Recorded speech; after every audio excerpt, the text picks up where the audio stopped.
Halo semuanya, selamat datang di segmen analisa. Sekarang kita akan bahas terkait dengan perkembangan kasus dugaan ijazah palsu dari Pak Jokowi. Bukan cuma ijazah yang lulusan dari S1 UGM, tetapi juga lulusan SMA Negeri 6 Solo, teman-teman. Ini ada dua hal yang sedang menjadi perdebatan. Hari ini aku dengar keterangan terbaru dari Brigjen Juhandani Raharjo, Dirpitidum Bareskrim Polri, yang mengatakan dengan tegas bahwa total saksi yang diperiksa itu sekarang sudah 31 orang dan hari ini ada 3 saksi yang diperiksa. Bahkan ada salah satu saksi yang dugaannya dia yang dilaporkan juga inisialnya sama ya, yang dilaporkan ke Polda Metro Jaya oleh Joko Widodo, Presiden ketujuh kita.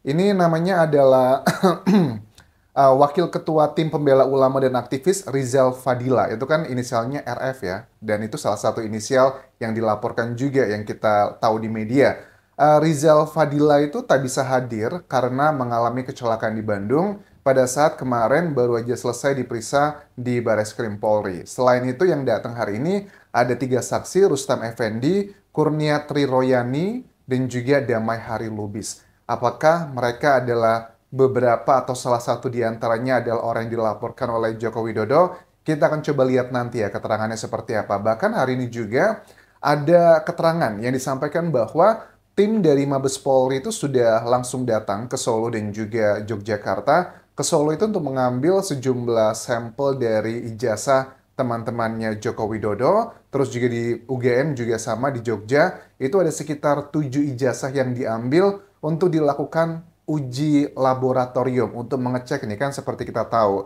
Harus ada titik terang dari semua ini yang bisa mengatasinya adalah data ilmiah. Akan dicek nih terkait dengan tanda tangan, kualitas kertasnya, kemudian print out-annya, apakah tuduhan-tuduhan yang selama ini disampaikan, salah satunya Roy Suryo yang banyak kejanggalan katanya, itu masuk akal atau tidak. Nah, dikatakan bahwa prosesnya sudah 90%, dan 10% ini dilengkapi dengan bagian tes laboratorium. Kalau 10% ini nanti ternyata hasilnya signifikan dan berbeda, itu bisa membatalkan yang 90%. Maksudnya gimana? Coba kita simak penjelasannya berikut ini, teman-teman. Penyidikan yang kita lakukan adalah kalau di prosentase kita sudah 90%. 10%-nya adalah uji lab. Oke. Kalau uji lab ini ternyata tidak identik, yang 90% gugur. Kalau ternyata uji lab yang 10% ini tidak identik, yang 90%-nya gugur. Paham nggak ini maksudnya diarahkan kemana? Kalau aku interpretasikan ini ya, teman-teman, berarti dari sejumlah keterangan atau alat bukti yang telah diperiksa, ada 5 jenis alat bukti. Keterangan saksi, keterangan ahli, keterangan terdakwa, petunjuk, dan juga surat. Tetapi ada bagian yang butuh laboratorium yang untuk ngecek berapa usia kertasnya atau tulisan dan sebagainya, itu juga bisa dicek kan ya, dengan data ilmiah. Berarti kalau 10% ini nanti tidak identik, yang keterangan 90% lainnya akan gugur. Jadi dugaanku sangat kuat. Aku tangkap sih ya ini ya. Please correct me if I'm wrong. Kalian juga boleh punya interpretasi berbeda. Kalau aku tangkap di sini, berarti 90% itu mengindikasikan bahwa ijazah Joko Widodo, baik yang SMA dan juga S1, itu adalah asli. Karena ada statement, yaitu tadi, kalau 10% ini tidak identik, gugur. Karena apa? Karena identiknya itu dibandingkan. Kayak kita tes DNA loh. Kalau tes DNA itu kan kita nggak bisa cuman satu data akan muncul semuanya. Enggak. Tes DNA itu akan dibandingkan 2 data gitu. Kayak bapak sama anak. Ya harus ada pembandingnya. Ini juga sama. Ada 7 ijazah dari angkatannya Jokowi, teman-temannya akan dibandingkan. Kalau ternyata tidak identik, punya Jokowi mungkin lebih muda atau bahkan terlalu lebih tua, kan tadi dikatakan gugur. Artinya adalah 90% analisaku ya menurut keterangan dari penyidik ini berarti bahwa itu adalah ijazah yang asli. Oke, ngeri-ngeri sedap karena pasal yang dilaporkan ini kan prosesnya gini teman-teman. Kita kan sudah tahu bahwa pasal yang dilaporkan itu adalah terkait dengan masalah fitnah ya, pencemaran nama baik dan juga ujaran kebencian. Itu adalah hal-hal yang disampaikan dari keterangan kuasa hukumnya Joko Widodo. Artinya kalau sudah ada nanti penyidik itu sudah oke nih, sudah ada alat bukti yang kuat, nanti baru ada penetapan tersangka. Kan untuk menetapkan seseorang sebagai tersangka itu dibutuhkan dua alat bukti yang kuat. Ada 5 orang yang dilaporkan, salah satunya adalah Roy Suryo juga, dan 4 nama lainnya. Kalau nanti penyidik sudah menemukan ada 2 alat bukti yang kuat, mereka bisa menjadi tersangka, ya status saksi mereka kemungkinan besar akan naik menjadi tersangka. Tapi ini tergantung dari data laboratoriumnya. Oke, kita akan coba simak. Sekarang adalah statement dari Roy Suryo.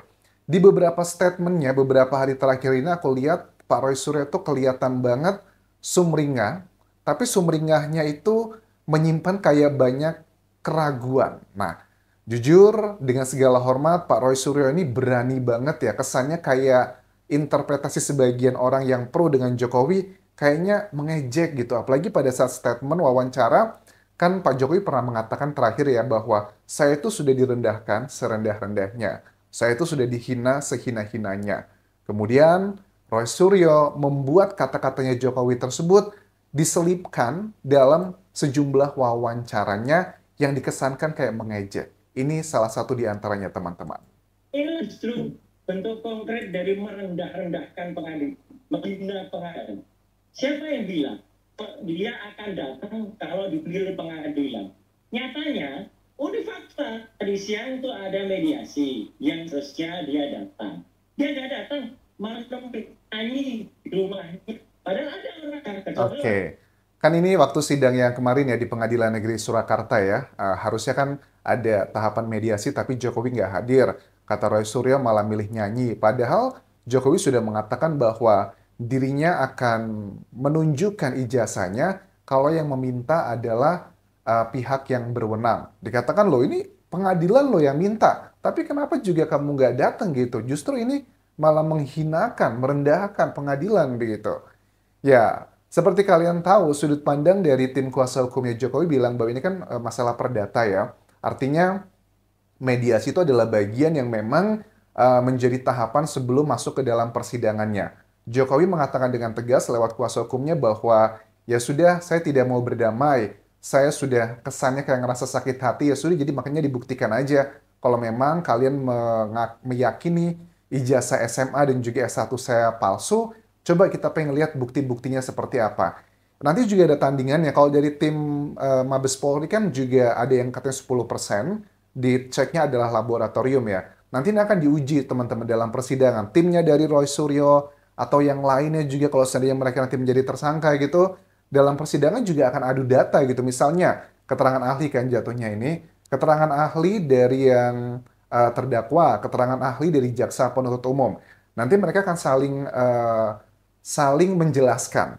Memang benar ya kalau seandainya kertas yang tipikal seperti ini itu usianya sudah di atas 20 tahun kah atau 30 tahun kah? Karena kita juga tahu ya ada batu-batu aja kita bisa ngecek tuh dengan teknologi dan juga sains bisa diketahui berapa usianya, 1000 tahun, 20.000 tahun, itu bisa kelihatan. Kertas pun juga sama. Terkait juga dengan katanya adalah kayak Time News Roman, salah satu jenis tulisan yang ditemukan dalam skripsinya Jokowi dan juga ijazahnya. Apakah seperti itu? Itu sudah ada di tahun 1985. Ya, ada berbeda pendapat. Ada yang bilang itu sudah ada dari dulu, sudah ada. Bahkan sebelum tahun 85 pun juga ada mirip-mirip seperti Time News Roman, tetapi berbeda. Ada miripnya di situ juga. Nah, itu biarkan nanti keterangan ahli dari timnya Jaksa Penuntut Umum dan juga keterangan ahli timnya dari Roy Suryo dan kawan-kawan kalau seandainya mereka menjadi tersangka. di luar negeri ya. Oke.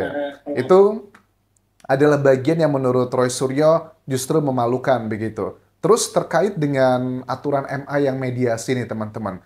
Dikatakan bahwa Jokowi kok pilihannya nggak elegan ya, malah dia tidak hadir gitu. Karena memang ada aturan dari Mahkamah Agung di sidang apapun, terutama yang perdata, ada tahapan mediasi yang harus kenapa sih nggak dituruti aja, simple, selesai masalahnya seperti itu. Seperti aku bilang kemarin ya bahwa kalaupun menurut aku Jokowi menunjukkan ijazahnya ke publik, aku yakin banget itu tidak akan menghentikan perdebatan ini. Pasti akan terus dicari lagi, yang bisa semakin dugaannya untuk menjatuhkan Jokowi, teman-teman? Peraturan apa 2016 clear banget itu memang mengatur yang namanya mediasi. Tadi ada mediatornya, profesor dari Universitas Negeri 11 Maret.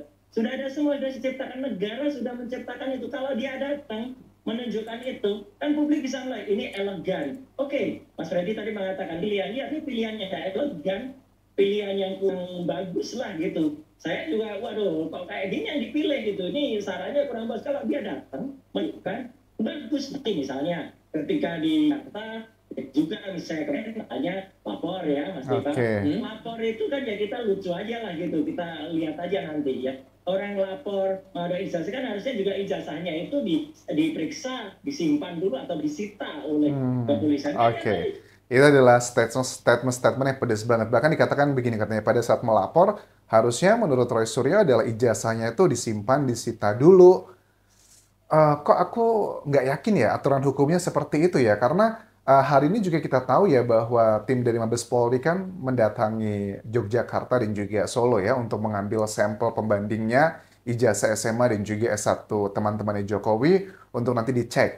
Kalau Jokowi ijazahnya harus disita atau seperti apa? Apakah memang itu proses hukum? Biasanya untuk menyita barang bukti kan harus ada surat-suratnya dulu, cara mendapatkannya. Kayaknya belum ya, karena tahapannya belum ada yang menjadi tersangka. Laporan ini juga, apakah ini ada delik aduan yang diterima atau enggak, sepertinya sudah ada sih ya. Cuma masalahnya kan, kalau mau sudah ada penetapan tersangka, sudah ada sidangnya, baru menurut aku yang namanya barang bukti itu bisa disita, teman-teman. Cuma biarlah nanti kita akan lihat seperti apa. Terus juga terkait dengan statement bahwa bagaimana sih kok Mas Roy Suryo ini begitu sangat yakin bahwa skripsinya, kan dia mengatakan, saya yakin sekali 99% skripsinya Jokowi itu adalah palsu, abal-abal. Tapi kalau untuk ijazah, ya kalau saya lihat dari skripsi ya, kalau itunya palsu, mana mungkin dong yang namanya ijazah juga asli. Karena kan untuk mendapatkan ijazah, orang itu harus lulus dulu dengan salah satu syaratnya adalah skripsi tersebut. Saya memeriksa skripsi waktu itu.